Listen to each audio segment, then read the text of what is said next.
Hello and good evening for Wednesday, October 4th, 2023. We have finished watching episode 2 of Survivor 45 titled Brought a Bazooka to a Tea Party. But we're just getting started on this tea party here on Super Mater Brothers Podcasting, streaming live on Facebook, YouTube, and on Twitch. I'm Dave Mater, joined with Josh Foster, here to break down this episode and talk more about this season. How you doing tonight, Foster?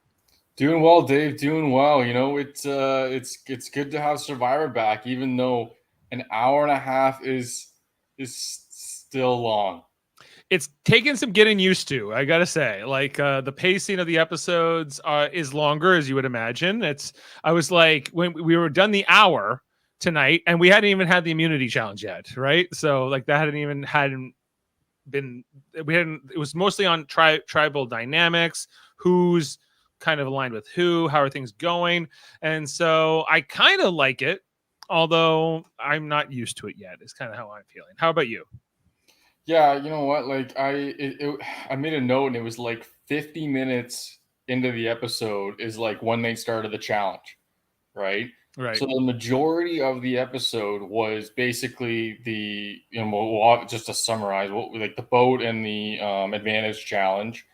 And then basically a lot of the other three tribes, just like a lot of conversations, right? So like it is long, but there is a lot of footage they can use right now. So I guess it'll be interesting to see how the season progresses, and there are less and less people and less conversations to film.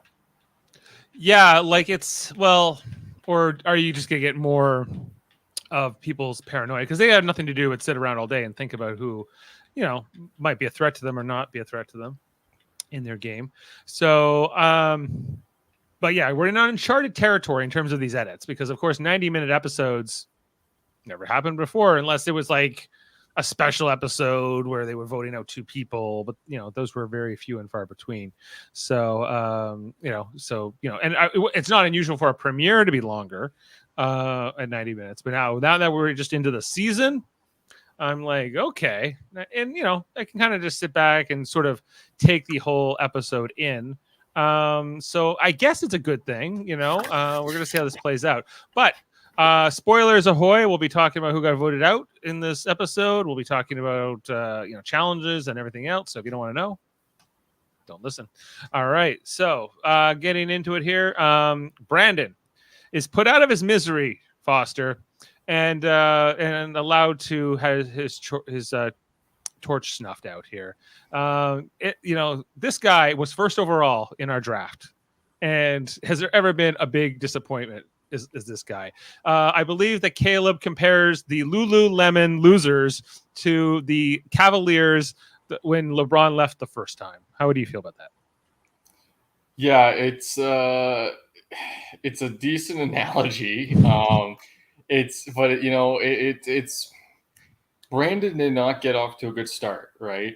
And he felt like he may try to make himself, do as many opportunities as he could to try and prove his worth, right? Because it seemed like he was already behind from the get-go, and like a liability, if you will, right? So like for him to do the boat challenge today and not succeed, or the boat ride to the challenge, or the advantage, sorry, and then to say I'm still gonna do the I'm still gonna do the puzzle on the challenge, what we'll talk about in a bit, but it doesn't do well either, right? And he doesn't but on the flip side, you see Emily, right?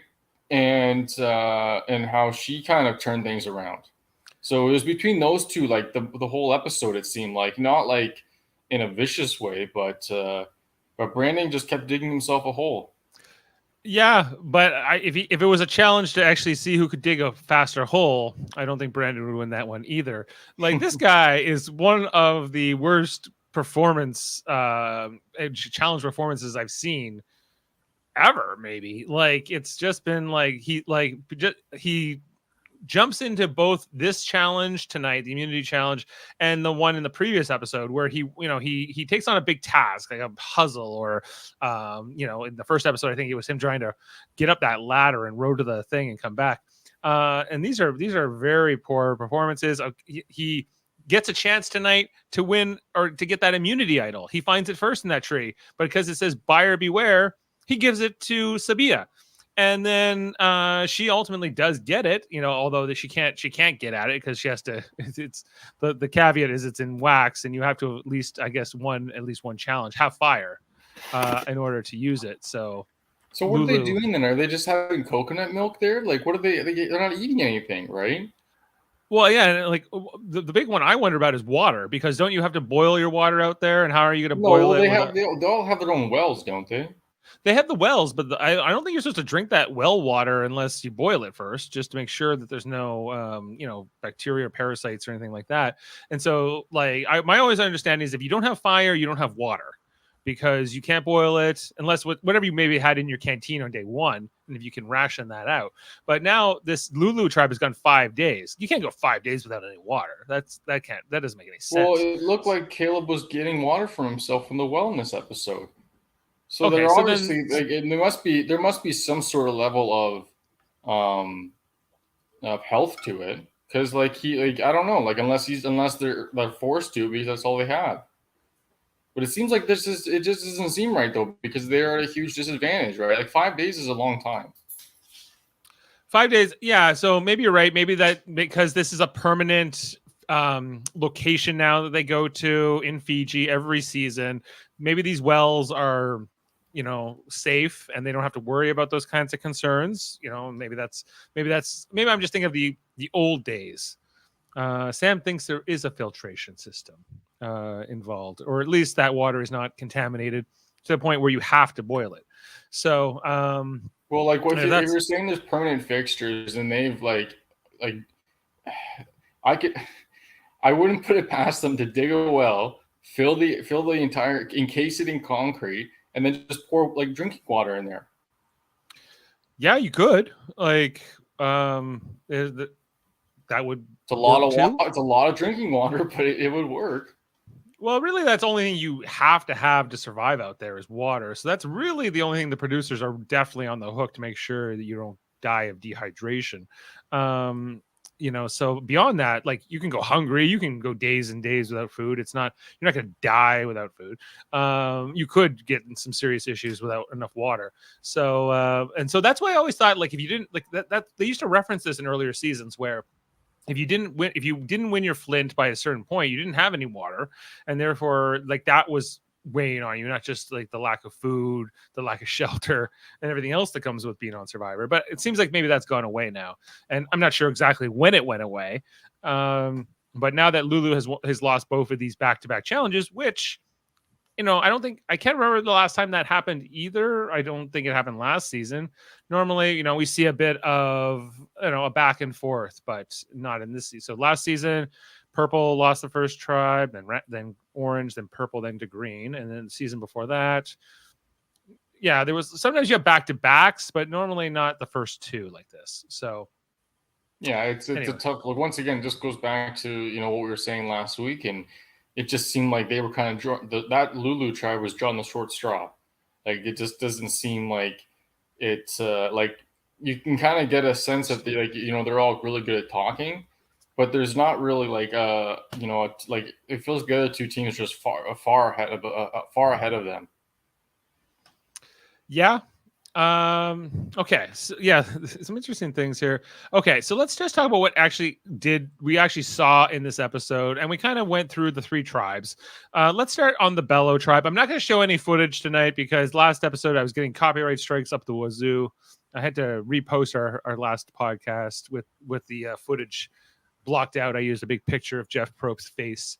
If you want to see that. So I'm not going to show it, but I can see it here on my end. So, okay, let's talk about Bruce. Uncle Bruce, he's going around, he's joking, he's got his happy-go-lucky stuff, but who is it, Keturah? She's not feeling the Bruce over there on Bellow. But she feels like the rest of the tribe loves him, and she feels out. What was your sort of reaction to Uncle Bruce? Well, it doesn't make sense. I don't understand the strategy, because like in the confessionals or whatever it's called, he's like, okay, this is like I'm just doing this, I'm trying to be on their side, but like if that's the case, he's really overdoing it. Like, it really seems like he's going above and beyond to be this other person, not just to prove that he's, however he doesn't want to be seen, but it's also a lot of extra. It feels like. Yeah, I think I think he's trying to pull himself back. I think he has a certain level of self-awareness, but I just don't think that Bruce is everybody's cup of tea.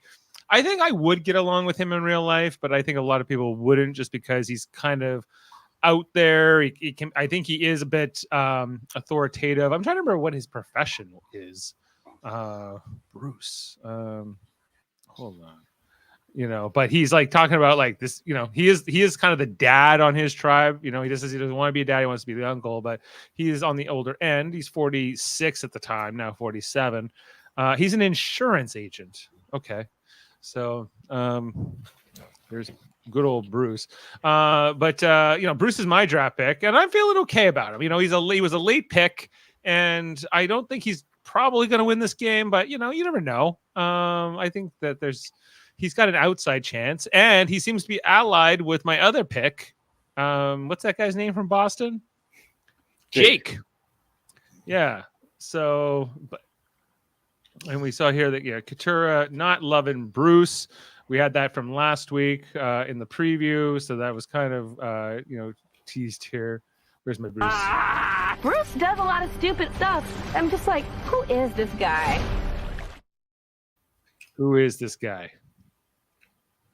Yeah, I think it's funny because it seems to me, showing to us, Katura, I think is what her name is. Katura, she's like just completely like she's not impressed. She's like she sees right through it, right? But like and then Jake obviously, but Jake's on the other flip side, and he's so enamored by him. He's just like, yo, this dude's awesome. Like we vibed and see him. He's just, which is interesting because once again, I think that. Like with Emily and the Lulu tribe, Bruce's perceived personality is really standing out, and there's kind of like there's a few different takes on for each of them how people perceive them. Dave, do not get hit with it. I'm not going to hit with a copyright for a picture. It's only if it's moving pictures. So anyway. Okay, so there was the whole thing with Bruce, and then it was also like leading up to them going on the challenge. So we talked a little bit about Emily. We mentioned Emily, who somehow narrowly avoids getting voted out yet again. But in a normal season, she is a classic first boot, in terms of her archetype, abrasive, not super self-aware, sort of going at people. And that's kind of how the episode starts in the aftermath of the vote, or well, not the vote out, the quitting of Hannah in the last episode. And so, and this kind of argument that started off the episode between Emily and Sabia, who are at odds even now, even though they chose to vote out Brandon here instead. But I think the only reason that Emily is still here is because Hannah quit, and Brandon was such a disaster as a tribe mate that they had to vote him out. But it was still tough, where, Emily is this like kind of unconventional player, someone who I think if she makes it to the merge stage, nobody's going to want to vote her out, right away, because she's somebody you feel like you can win it against the end, somebody you can beat in the final tribal council. So I think she would, that's the thing with these first boots, is that sometimes if they can, survive the early stages of the game, they're not going anywhere. Sometimes they make it all the way to the end and then they get no votes or something like that. And I feel like that's maybe what we're going to see here with Emily. Kind of like Carolyn last season. I would put Carolyn way ahead of Emily in terms of... No, but just in the context of how you phrased it, in terms of like not getting the votes, kind of like going to be around all season, but not necessarily. But the only difference is that Carolyn was like, wanted to be around, like people really were trusted her and stuff. Whereas Emily, you can kind of see people are keeping her at an arm's distance. Yeah, I think that Carolyn way more likable than Emily. I think Carolyn way more sort of got more of a strategy in terms of her play. But I think that similar in the sense of like the rest of the castaways think that she's somebody they can beat at the end. Although we saw with Jam last season, he was really like, I don't know if I want to go against Carolyn in the final. I think she can win. She doesn't. But I think that, Emily is even more of a lame duck here. Somebody who you might want to take to the end, especially how she started this game off with going at Bruce right away and kind of ruffling feathers. And I think just being sort of out there early, whereas most people just kind of stay under the radar. So there was kind of that thing. There was Emily looking for the idol.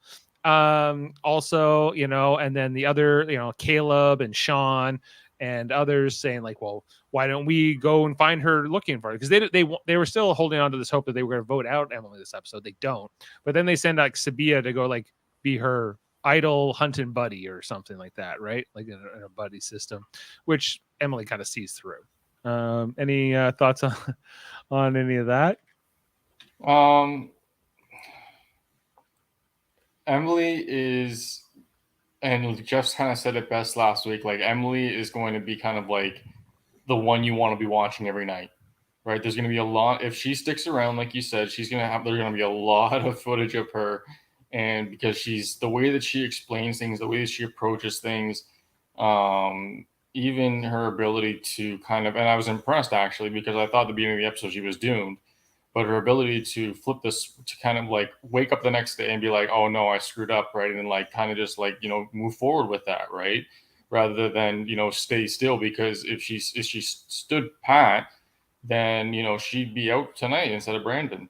Right. To your question, Sam, the final three last season were Jam, the winner, Heidi, and Carolyn. But he's saying Carolyn, not a goat, never gonna be. I think she could have been a first boot easily. She's just kind of different. Like people who are different, people who stand out for any reason. Like they're old, they're this, they're that, whatever. Like people are just looking for anything to grasp onto early in the stages of a game, right? So I think Carolyn a better player, but kind of same thing. Okay, let's talk a little bit Reba and the Red Tribe. And there's a lady there, Dee, who has a very large toe. What was your thoughts on this, Foster?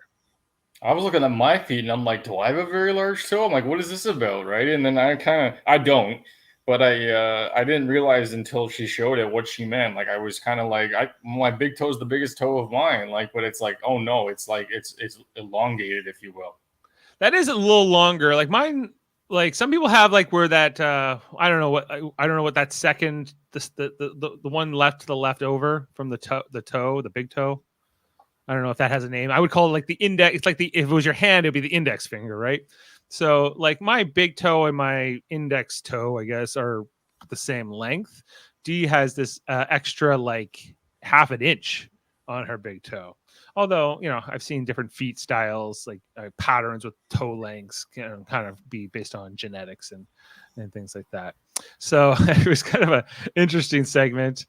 She has impeccable balance. She says, if she's in the a balance beam, she's going to do well. Who was that person who fell tonight on the balance beam? That looked rough. That was Kendra. That was my pick. Kendra from Blue, right? Yeah. Yes. Yeah, and it was interesting because it was funny because I got a text from my buddy and he was just like, it's like if that was a guy, they'd have to call it the medic. Mm-hmm. Oh yeah, no, that was that. I was surprised she wasn't more hurt, but she seemed to be okay. Yeah. So back to Reba, the Red Tribe. It seems like Sifu is the most. He seems to be on the bottom of that tribe. It seems like, yeah. It seems like Sifu and Jaemeel, maybe? No, not Jaemeel. Somebody. Yeah, I think she's kind of on the outs too. Right, because it seems like the four are Austin, Dee, Drew, and Julie. Yes. Okay, so it seems like Sifu being at the very bottom, and I think Jaemeel just one up from him. So that whereas in the Blue Tribe, I'm not quite sure. It seems like maybe it's Bruce and Jake, but maybe not, depending on what Brando does. You know, it seems like Brando's kind of in the middle, because we see that the ladies over there on the Blue Tribe are trying to sort of get Brando on their side and maybe vote out Bruce and or Jake, and you know that make them one of the first boots from that team. Now, if you're the girls and Brando stays with them, do you vote out Bruce or do you vote out Jake first? I think that if you're Katura, you're going to push to vote out Bruce first. So, yeah, you know, and I think that we see here, like we saw that in a confessional, Kelly said that, well, you know, what we're winning challenges. Do we really want to vote out Bruce and Jake? You know, like now, right? When we you know, because this is a numbers game, and when you get to the merge, you want as many of your original tribe mates with you as possible. You know, just so you have voting blocks. I think, you know, because that's the thing, right? It seems like the New Age Survivor is like, because it's the anticipation that it is going to be 3 tribes, is to try and get a strong grouping of you so that you can either pick off the other ones or bring somebody else in, right? Right. But it seems to me that there's this. It's not like no one's thinking about the merge. They're just thinking about, how can I make this group of people work the best for me? Yeah, well, I think that's it. But that bonding experience of being together in those first days, I think often does, you know, just create an us versus them mentality out there. Now, of course, there are exceptions. You see people, you know, switch sides, alliances post merge. It happens, of course, but generally, like, people want to like go into a merge on the better side of the numbers, having lost as few immunity challenges as possible, and hopefully being able to control those numbers, because it is a numbers game. It comes down to votes. It's not just about winning immunities or things like that. So compared to like the Big Brother game, you know. So I don't know. Okay, I feel like this is a good time to talk about Reba. Well, we talked about Reba. Oh, we did a little bit. We actually talked about Dee's big toe and like that Sifu and. Oh, sorry, not Reba. Okay. Oh yeah, sorry. No, Lulu. Sorry. Lulu. Well, what can you say about these guys? You know, like it's Emily, it's Brandon, and then you got Sabia. You got what's his name? Caleb. Yeah. and Sean, right? So I don't know. Like it's clear that Caleb, Sean, and Sabia are a trio, right? And so, and they kind of maybe have been since night one, and I think that's what Emily kind of gets in trouble for, just calling them out on it, right? Because they're like, whoa, you're not supposed to say it so deliberately like that, you know, or call them out, especially at the tribal council. Sabia, like, I think felt very on the spot about it all. And so, you know, I think that those, you know, they were kind of like coming down to like, well, who would we like to drop from this group? And I think that Emily was at the top of their list, and Brandon also very high on the list, you know, but and that's kind of how this plays out. I don't know what else is just to say about them, other than they're like the Cavaliers after LeBron left the first time, as was said. I think we should talk about the journey to the island, with the 3 tribes each sending the representative. I thought it was interesting that Lulu sent Brandon on this little mission. I wouldn't have sent Brandon. Yeah, I think that it was kind of like no one really else wanted to do it other than Emily. Bruce and Bruce and Katura did like a rock paper scissors, right? Yeah, and same with what's his name right there, the tall Drew. Sorry, thank you. Same with Drew and his tribe as well. They did the rock paper scissors as well. Okay, yeah, I thought it was funny though with Bruce and Katura, because you know, Katura openly doesn't like Bruce, as she told us in her confessionals, and you know, he beats her in that, and he's dancing as he goes away, which of course she hates too. Okay, so this was interesting how they you know, they have this dynamic, they have this conversation out there, and Brandon basically tells Drew everything about what's going on in his tribe, that Emily's on the outs, whereas Bruce doesn't do that. Bruce doesn't give Drew any information, and Drew calls him out in his confessional and says Bruce is a bad player. You know, he should be trying to build relationships with me. But I was like, no, Bruce is being smart. Why should he give you information about his group? Like, it didn't show what Drew was saying. Yeah, what information did you give to Bruce? Exactly. Like, you know, where was the you know what I'm trying to say? Yeah, Reciprocation. Yeah. So I thought that they were, I don't know, like Drew. I'm not a fan so far of this guy, but they they kind of discuss all these things. Drew's like, Brandon's awesome. Little does know Brandon will be voted out next. So do you think that Bruce did the right thing not giving up information, or do you think that he should have been a little bit more willing to try to form a relationship here with Drew? He probably should have been a little more open to it, right? Like he should have like picked and choose, like, or carefully picked what he was gonna say. But he definitely should have taken this opportunity to like build relations if he wants to make a post merge. Yeah. Like obviously Brandon's gone, but Drew, or you don't like I think Drew's gonna be around for a bit. So you think that you'd want that ally when the merge comes.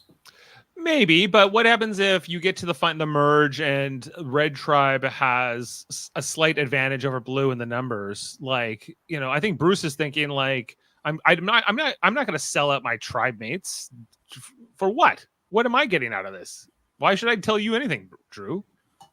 I don't know why Bruce seems so. Excuse me. He feels like he's in a really good position, but I don't think he is. I don't think he's in a great position. I think he's at least he's likable, and to a degree. I think he's also kind of bossy. So I think it's kind of like a two-sided coin. It's just, I think he is good and he's also bad. I don't think he's going to win, and I don't even know how deep he'll go in this game. But he's not the worst player I've ever seen either. No, I could see why they wanted to bring him back, because even like he does bring energy to the show. Yeah. And it's he does make for funny TV, but it's like I don't know how much more I can take, to be honest. You're like, maybe we should vote this guy out. I think it's time. I guess like it was like, once again, like I said it earlier, he's just extra. Like he's on the boat, and it was like, it's fun. Okay, you did the first thing, great, that's funny, and then he did like 3 more different things, like with like disappearing behind the thing, and yeah. He's a bit of like he's got a lot of physical comedy to him, and I think like if you're living with this guy for 5 days on a beach, maybe it would get old. And I think it was old for Katura pretty early, clearly, right? And we'll see how this goes. But they all have a choice in this challenge. They have to solve this puzzle in 3 minutes, and if they can do it, they'll get an advantage. But if they try to do it and they fail, then they'll lose their vote. So Bruce decides, I'm not doing it. I'm not good at puzzles. I'm going to pass. And so then it goes to Drew, who decides to do it, and Brandon decides to do it, which I thought was a bit surprising. Why did you think Brandon was surprising though? Like because Brandon didn't want to open that beware immunity idol earlier on. Oh yeah, true. Yeah, but once again, I think he was drawn into because he could see the puzzle, he was drawn into it. But he's not even good at the puzzle. Well, he wasn't, no, but that's what I'm saying. Like, he was just drawn into it. He really wanted to play. Okay, but he didn't want to play. He also said that he wanted to win something, right? Like, he thought that this was something that he could actually win at, and he wanted to take his chance, and he still didn't. Right. But he tried. Just because you're not athletic doesn't mean you're good at puzzles or you're smart. Yeah. Like, it doesn't quite translate like that. I just think I was like, what is Brandon actually good at? It seems like nothing. Some first overall bust first overall. He's a bust first overall pick. I'm trying to think like who that guy was. Alexander Daigle, like on the Ottawa Senators back in '92. Like he's like maybe that kind of first pick disappointment. Okay, so then they all go back to after that happens. Drew's the only one to come back with this advantage, which, by the way, was it's not quite an immunity idol, but he can walk out on a tribal council now, and if he feels like the votes are going to go against him, he can walk out. He loses his vote, but he can't be voted out, or he can pass it to whoever he wants to. So he comes back and he tells Reba the entire truth. What it is, he shows it to them, and this goes a long way with particularly with Austin. Austin is saying, oh well, he wants to play an honest game. I found that clue to the immunity idol the other day.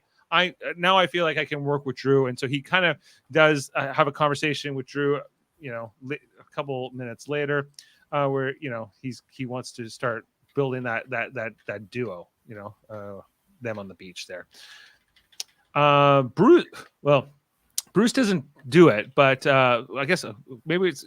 What did you think of the segment here on Bello, where they were all wearing their buffs as halter tops, and then Brandon was joining in? This is kind of what we were talking about earlier with maybe the ladies of Bello working to create some kind of an alliance against Bruce and he's my pick. You think I remember his name? Jake. I always want to call him Shane for some reason. His name is Jake. Yeah, I thought, you know what, it's a smart move. I think all those ladies are going to work well together. Brando is he's in a position almost like a power, like a swing vote, right? Because Bruce didn't go to didn't do the challenge or the advantage challenge, and there's no one that's found the beware on Bello. He's in a position of a swing vote, right? So he could split the votes at 3-3. No one's lost their votes yet, but once again they have to lose to Lulu, and they'd also I'm sure someone will find one of the beware advantage sometime soon, maybe in the next episode. Sam asking who picked Brandon. That would be my wife. Jane picked him. She's not happy with that pick, but she still has Julie, so that might do better for her. So Sam asking, if you were presented with that challenge to solve that puzzle in 3 minutes or protect your vote, which one would you choose? Do you choose like Bruce, or do you choose like Drew and Brandon did? I mean, I don't know,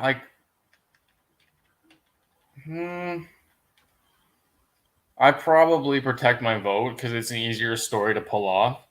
I think that it's too risky in the game to put yourself in that position. Right. Drew played it off really well. If his tribe is fully good with that, right? It's not like a crazy advantage or anything, right? It's just more like I know if I feel like it, I won't be going home the one night. But telling everyone about it kind of defeats the purpose of it, because that's the kind of thing where they would definitely blindside you to make sure you don't walk out, right? So the only way that advantage works is if you're going to get voted out. What's unfortunate is that because only Drew got it, no one's going to be surprised by it now, right? He ruined the surprise for any tribe to see it and the tribal council. Yeah, and of course, Brandon didn't get it, and Bruce didn't even try for it. So when he comes back from that, Jake and Bruce have a conversation about how the girls are teaming up, how they could be on the bottom, and I think that leads to a conversation where Bruce talks to Brando. I don't know if this went as well as Bruce thinks it did, this conversation, but he feels like he can work with Brando, and it seems like Brando, being the swing vote, hasn't really made up his mind. If Bello is forced to a tribal council and they have to vote somebody out first, who are they going to? Where are the votes going to fall? Where's the alliance going to be? And I feel like it's still a little bit in flux over here, but what's your gut telling you? I think Brando's going to go with the girls because it's the safer bet. I think I know that he would be at the bottom because he's a guy, but I think it's the safer bet for him because it would be a lot harder to go with Bruce and Jake and be a 3-3 vote. I think, like I said, Brando's in a position here. I think he's going to go with the girls. Just for the numbers point of view.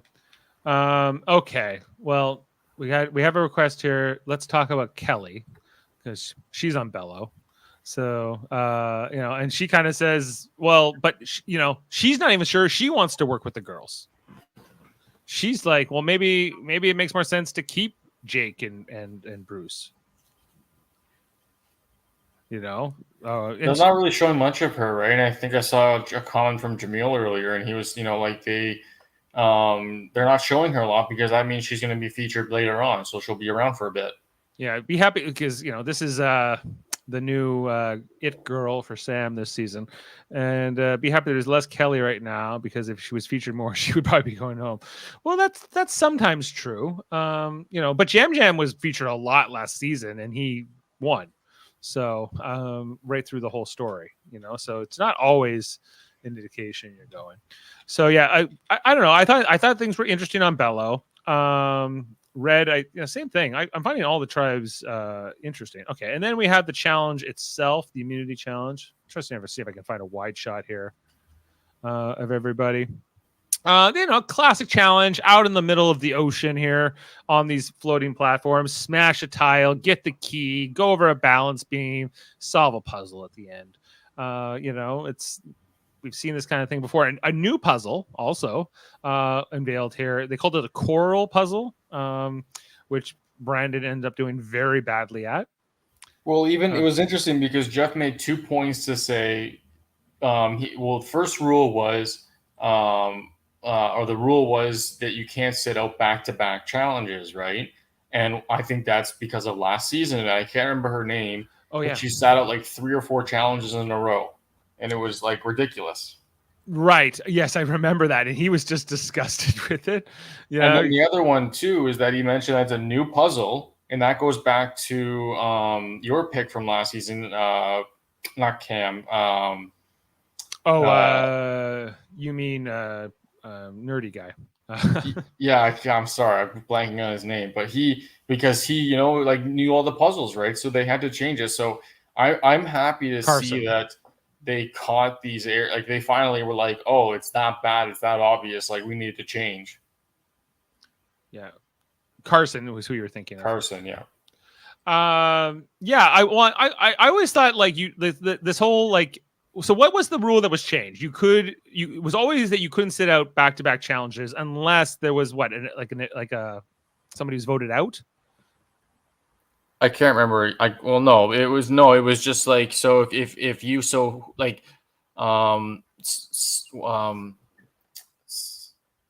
or Safu. Sorry, it's Sifu. Names are escaping me right now. Jeez, there's so many of them. We're trying to switch between all these different ones.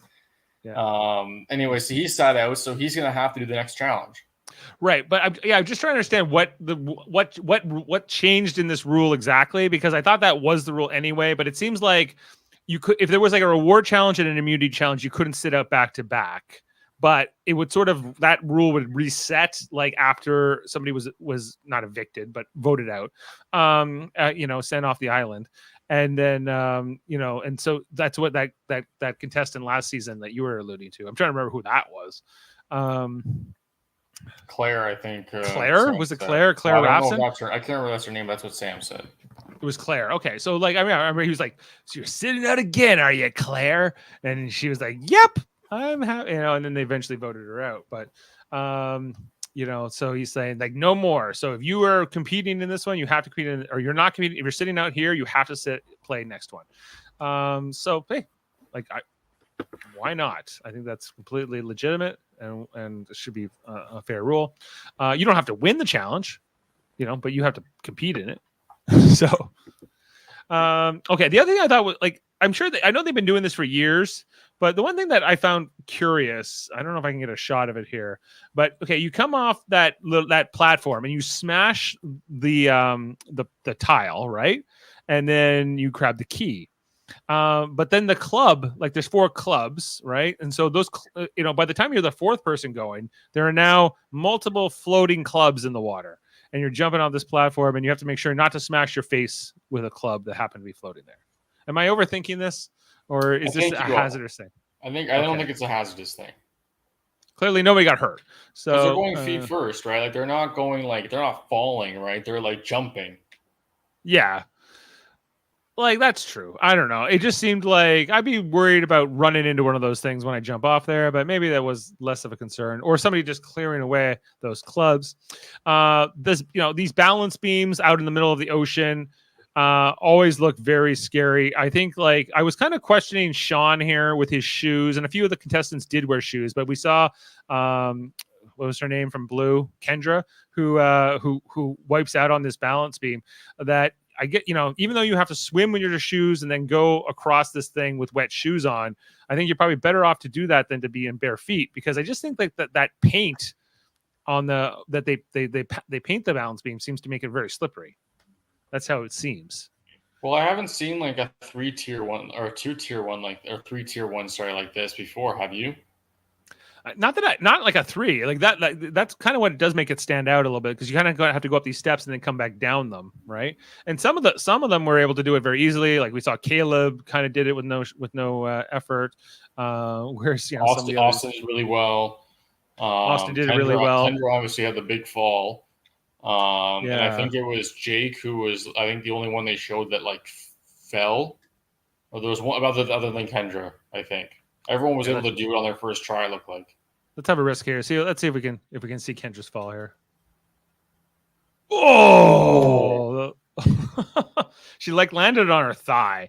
Yeah, like the inner thigh. Yeah, that was not fun to watch. One thing that Jane also pointed out to me was like when they were going out to like the island there for like Bruce and Drew and Brandon, that they didn't have life vests on, and I was like, well, you don't need a life vest unless you fall out of the boat. But in Fiji, I guess it's not a requirement. But if you're going on a boat anywhere here, got to wear a life vest. Okay, so the challenge itself, this puzzle that they had to do, it's not that dissimilar to some of the other ones we've seen, but it was never used before. It was new. It was not one you could have studied for per se to know how it goes together. So, and it came down to like a photo finish between Reba and Bello. Ultimately, Reba wins by a hair, and Lululemons, they are nowhere in sight here. They put Brandon on the puzzle, and it wasn't going so well. But nobody was really like, why wasn't Emily stepping in to try to do the puzzle? I think you could have pushed Brandon aside here if you had to. I don't think he would have fought you too hard. No, I don't know. Yeah, I think once again he was still trying to like get that win, trying to prove himself, and I think also to the group, right? But once again, he overplayed his confidence, I guess, if you will, right? Because he should have played a little bit, like especially when he came out of the gate not on a good note. He really felt that he needed to redeem himself somehow. Yeah, well, he did not. In fact, it was the opposite of a redemption. Yeah. He actually says at one point, "I'm just trying random stuff. I'm not actually trying to solve the puzzle." I'm like, this is how to get voted out 101 by Brandon. Yeah, so we see that go down. Obviously, Bello and them win. They also got fishing gear, so they can go fishing. I never see if this fishing gear leads to many fish being caught or not. I need more. Maybe I'll get more of that this season with these 90-minute episodes. Like I felt like there was last season. I can't remember who it was, but he was fishing a lot. It's there was one who was like really good at it. Like even though like. I don't know. Like one thing that's different a little bit about these two episodes so far is normally by now we have a lot of people talk about how hungry they are. That hasn't really been in the edit so far. So them needing this fish, them needing to do all this. Of course, it's always better to be fed out there than not. So I don't know. I would like to see like if that will give them an advantage or not moving forward. Could Lulu get sort of like what's that tribe? Kagonged. Jeff was here, the name. Like the Kagonged, I think. The one that where an entire tribe was decimated by all the immunity challenges until there was like only like who was it? Stephanie left. And oh wow. Bobby John. It's a deep cut here. I think I'm going all the way back to Palau. So anyway, so after the immunity challenge, there was kind of like this, like, well, who do we vote in now? Is it Emily or is it Brandon? And even Brandon and Emily kind of called us out. We know it's one of us, but what do we do? And Sean and Caleb kind of favor voting out Brandon because they don't feel like they're ever going to win anything. But there's always this fear about shot in the darks. And we have to, I don't know, like this is the one part about Survivor that does bug me is that like nobody's willing to go into a vote with the slightest amount of risk, like, well, maybe Emily will play her shot in the dark. That's only a 1 in 6 chance she's safe. And even if that happens, then, but people are like, well, then I could go home and then I don't want to risk it. I was like, so would you vote out Brandon just because he doesn't have a chance of using a shot in the dark? Because without a vote, he doesn't have it. So is that is that why they ultimately choose to do it? But that's not why, because Emily gives her shot in the dark to Sabiyah, who, you know, even after that, she's still skeptical of her. I don't know. Well, once again, arm's length. Keeping her at arm's length. And there's obviously that core three, right? And Sabiyah thinks she's running the show right now. She says so as much. She's like, I seem to be running the show, and I kind of like it. You know, because Caleb and Sean seem to be deferring to her to a degree, even though Sabiyah had no vote here. You know, her and Sean and Caleb, they go out to that tree to look for that clue to the idol. How do they not see that rope? How do they not see the coconut in a non-coconut tree the first time? You know, were you yelling at the TV with all that? Well, yeah, it was like, how is it not obvious? Right. But I guess they were tired or they were rushed or whatever. But eventually they did. But then they find out that they have to melt out the wax. And then I was like, so even I know you don't have a flint, but you know how that you saw earlier in the episode that Brandon was trying to start a fire with his glasses? Oh, really? Did you see that? Like that was right before the boat showed up to pick him up. Wow. I didn't see that. No. Yeah. So he was trying it, but it didn't seem like it was working, but it should definitely work if you do it right. Well, I wouldn't ruin my glasses for it. Does it ruin glasses? Well, it'd be scratching them. No, you just use your glasses to like magnify the sun. Oh, that way. Oh, I thought you were like with a rock and you're doing No. You use it as a lens, and then you focus like the sun through it at a certain angle, and you create like a little concentrated like flame, like fire, and then you use some kindling and you start a fire. I don't know. I don't know if I can't confirm or deny that I can, you know. Yeah. So I don't know. I think if like, you know, I don't think the only way to start a fire is with a flint. And if I was going on Survivor, I would learn any way to make a fire, you know, at least a couple ways that don't involve a flint at all. But that's not what happens. Okay, let's talk about the tribal council. Did you like Jeff's water boy analogy? You know, he's like, you know, I tried out for the basketball team, but I didn't have that layup in my left hand. But they said, you're fun to be around, Jeff, so you can be the water boy. Brandon, do you want to be the water boy of the tribe?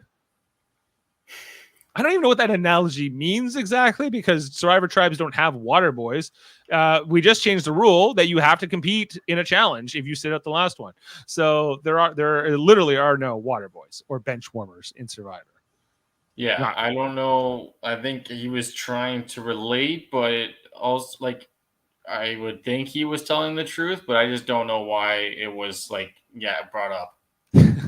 He's like, Brandon, you reminded me when I was in high school and I felt like a loser who couldn't make the team. So, but you're here, man. You know, you can be like, it's like, all right, man. Okay. And ultimately, they vote out Brandon. I don't think that Emily was aware that Sabiyah didn't have a vote. And so when Brandon was voted out with just 2 votes, I think Emily was a little bit confused. You know, I think that was shown on the show. And, you know, Brandon was just happy to be there. He was just happy to be on the show for 5 minutes. He gets voted out and he gets his torch snuffed, and he's very, very happy about it.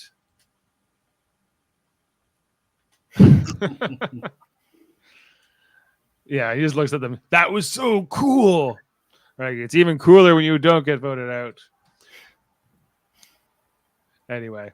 And that is the episode, I think. Is there anything we missed? No, I think we pretty much covered. Oh, there was the one when Jeff took the immunities back, and he was like, once again, immunity is back up for grabs. And he kind of just emphasized it, and I laughed. Back up for grabs. You know, so you got to put a little inflection on there sometimes. Yeah, like, so let's just maybe we just listen to the Brandon exit interview here, see if we'll think of anything else. I might have lost Survivor, but I did it. I didn't give up. I made it all the way here, and I would have liked to have stayed longer. I would have liked to have won something. Something would have been ideal, but otherwise, I got to authentically live my childhood dream, and I don't know a lot of people that can say that. You have to come do this. Hopefully you end up doing better than I did by a little bit, but otherwise you will have the most incredible time of your life. That's it. So he was just happy to be there. And I don't think he was even that disappointed. No. I think he relieved. Sorry? I think he was almost relieved he got voted out. Yeah. Yeah, he basically, I think he kind of realized he wasn't fully cut out. Yeah, I think he was like, just put me out of his misery. I was almost like, when like a horse breaks its leg and you have to euthanize him, that's what this episode felt like with Brandon. All right. And so on that note, let's just have a quick little look at our draft and who's got who and see who, well, we mentioned that Jane had drafted Brandon first overall. It didn't work out. But she still got Julie. So he's considered first voted out? Because he actually had a vote? Well, he was voted out. Yeah. Like he wasn't, but whereas Hannah quit. So yeah. But Jeff still got Drew or Basile. Foster, you got Austin and Kendra. That's not bad. I think I'm happy with it. Yeah, D and Sean for Sean. That's okay. Amanda's got Sabia and Katura. I think that they're very interesting players, both of them. So we'll see how that plays out. Sifu and Brando are Team Darrow. I don't know about Sifu. He seems to be an interesting guy, but I don't know. I don't just feel like he's gaming with the rest of his tribe very much so far. But we'll see how this plays out. And Kelly and Jaemeel are Team Jen. We saw Jaemeel tonight was trying to solve that like little cryptics around the tribe flag. She figured out that there was a code there, but she doesn't have the like the little key there for the clue to like solve it. So I'm kind of curious to see what more of Jaemeel. I got Jake and Bruce and Bello. Watch out for those guys. Jameel's team, like he's just happy. Yeah, I think this is what he was saying. He's got 2 Lulu members, Caleb and Emily, and he's managed to survive both tribal councils, not losing either of them. So, and then we already mentioned Jane's got Julie. But looking ahead to next week, is it possible we could see a third loss by Lulu in a row? It looks very much like so, like it's going to be that way. Yeah. Jaemeel said, "This is as long as I've had 2 players in a draft." Yeah, Jaemeel has had some real bad luck in drafts where like all of his players get voted out like first week or the second week. So he's made it to week 3. So it's a whole new time. It's a whole new era. Jaemeel, he's just happy Emily's safe. I think Emily's an interesting character. I'd like to see her stick around on the show. Although I'm not rooting for her either. But we'll see how that plays out. Well, let's look ahead to the next episode. And we saw here that it looks like it could, maybe it will be Caleb might be targeted by Sabia, his bestie. He's digging. It felt like a boyfriend was cheating on me and I caught him cheating. It's game on. Next time on Survivor. It's gotta be Caleb. My jaw just dropped. I'm shocked. The winning tribe earns a camp raid. I will lose my Jake. Oh my god. What happened to Jake at the end there? I don't know. He looks like he got food poisoning or something. He like collapsed. I thought he was having a seizure. He fell in the fire. Well, okay, and what's going on? And Drew and D is mad at Drew because she's cheating on him, looking for stuff. And when Sabia says it's got to be Caleb, I don't know if they're saying we got to vote him out. It's almost like they think Caleb knows something, but we'll see how that plays out. Was there anything else I saw in that trailer? Just saw it 2 seconds ago. I don't know. So I'm kind of intrigued. I'll be around for next week. Although I won't be actually because I have hold up next week, so I won't be here for the next episode. So I'm doing that. And on that note, I think we can sign off for tonight. But thanks for being with us. Check out our other content here on the channel. Right now, we're covering Big Brother 25. So if you're a Big Brother fan and a Survivor fan, we got you covered here on the channel. Check out our coverage. We'll be on tomorrow night talking about the next week 9 eviction as we head into the jury phase.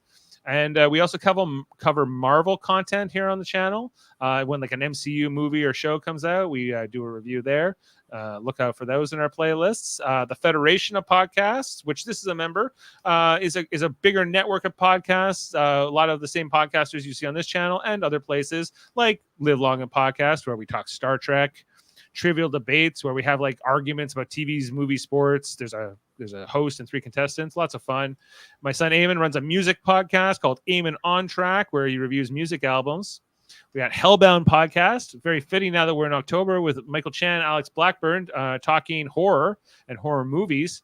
X-Rated, if you like X-Men and X-Men the animated series, that's every Tuesday with André and Davan, where they've talked about all of those episodes. They interview people from the show. Great stuff.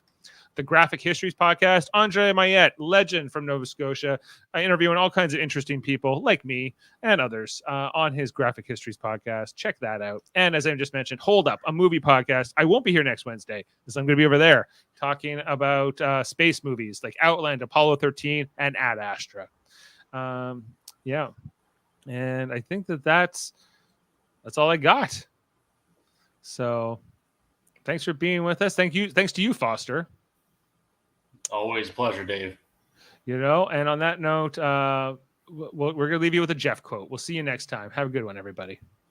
I agree with you. That's the only way to play Survivor, is full tilt boogie every single second of every single day. Full tilt boogie.